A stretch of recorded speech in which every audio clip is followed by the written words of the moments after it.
गुरु ब्रह्मा गुरु विष्णु गुरुदेवो महेश्वरः गुरु साक्षात् परब्रह्म तस्मै श्री गुरवे नमः।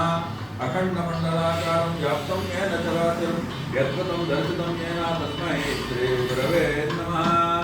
శ్రీ శ్రీ శ్రీ బాలాకృష్ణ పీఠంలో మంగళవారంతో కూడినటువంటి రోహిణి నక్షత్రయుక్తమైనటువంటి 23వ తారీఖు అమ్మవారి యొక్క శివపార్వతుల యొక్క కళ్యాణం. కళ్యాణము అంటే శుభము, కళ్యాణము అంటే మంగళము, కళ్యాణము అంటే శాంతి. ఈ మూడు స్థితులు కలిసి ఉన్నటువంటి కళ్యాణంలో అద్భుతమైనటువంటి శక్తి జరుగుతుంది. అమ్మవారి యొక్క అభయహస్తము, అయ్యవారి యొక్క వరదహస్తము, వరద అభయహస్తముల యొక్క ముద్ర, ఈ రెండు ఎక్కడైతే కలుస్తాయో అక్కడ లగ్నం ఏర్పడుతుంది. లగ్న స్థితి అంటారు.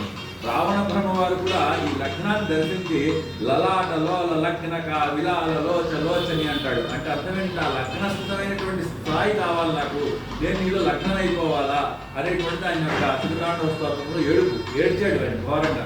కాబట్టి అటువంటి మహాకళ్యాణాని కోసం యజ్ఞము, తపస్సు, ధ్యానము, ధ్యానం తర్వాత వచ్చేటువంటి దానము, దానం తర్వాత వచ్చేటువంటి గుణము, దాని తర్వాత వచ్చే అర్చన, ఎన్ని చేసినప్పటికీ కూడా కళ్యాణ కాంత స్థితమైనటువంటిది మనం కానీ చూడగలిగితే ఆ శివపార్వతుల కళ్యాణం, ఆయనకి మనం కళ్యాణం చేసేవాళ్ళమా? కానీ అటువంటి భావనతో మనం కళ్యాణం చేస్తే మన జీవితాల్లో కళ్యాణాలు జరుగుతాయి, మన జీవితాల్లో ఆనందం వస్తుంది అని చెప్పేటువంటి ఒక బిందు స్థితి. దక్షిణామూర్తి స్థితిలో ఆయన ఏం చెప్తాడంటే, అర్థం ఎదురుగా నిలబడితే మనకి రూపం ఎలా కనిపిస్తుందో అలాగా ఏ కళ్యాణం చేసినా, ఏ దేవతార్చన చేసినా మనకి మంచి జరుగుతూ ఉంటుంది. దేవతల కొరకు కాదు అది వాస్తవానికి. అటువంటి కళ్యాణ స్థితుల్లో మనం చేస్తూ తీర్థము, కళ్యాణం అయిన తర్వాత అమ్మవారిని అయ్యవారిని తీసుకుని తీర్థము, ఆ తీర్థరాజంలో ఎక్కడెక్కడైతే ఉంటామో తీర్థాల్లోనే దేవతలు ఋషులు ఎక్కువ నివసిస్తారు. ఎందుకంటే తీర్థం కుర్బానికి తీర్థం, తీర్థాల్లో జీవితాలు మార్చేసుకోవచ్చు.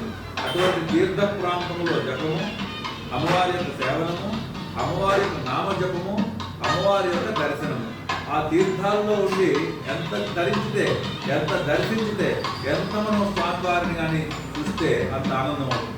అలాగే శ్రీశైల క్షేత్రము ప్రపంచంలోనే ఉన్నటువంటి మహాయోగ క్షేత్రాల్లో ప్రథమైనటువంటి, దాన్ని మించిన పవిత్రమైన ప్రదేశం కానీ, దాన్ని మించిన శుద్ధమైన ప్రదేశం కానీ లేదు.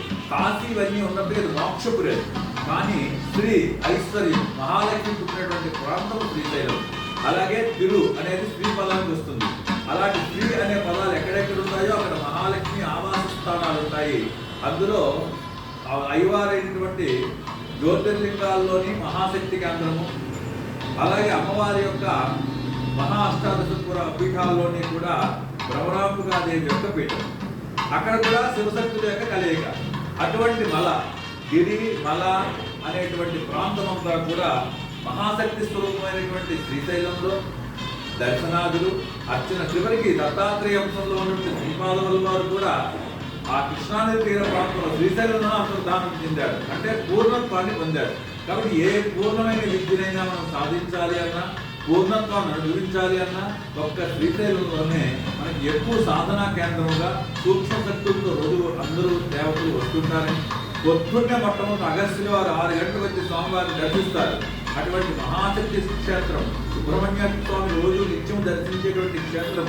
అటువంటి క్షేత్రంలో తీర్థయాత్ర చేయటము, నివసించటము, ఆ భైరవ దర్శనము, రాత్రి కూడా 12 గంటలుగా భైరవుడి యొక్క ఆవాహన చేసి చేసినట్లయితే సమస్త దోషాలు కూడా పోతాయి. అటువంటి ఆనంద స్థితిని చూడాలి తప్ప ప్రపంచంలోకి ఎక్కడ అటువంటి పవిత్రమైన ప్రదేశం లేదు. ఉందని చెప్పుకుంటారు కానీ నాకు తెలిసి అవన్నీ పవిత్ర ప్రదేశాలు కాకుండా శ్రీశైలమే మాత్రమైన క్షేత్రము, తీర్థక్షేత్రము, పవిత్రమైన ప్రదేశం. అటువంటి కృష్ణానది తీర ప్రాంతంలో శ్రీపాదుల వారే ఒప్పుకున్నారు మహాక్షేత్రం.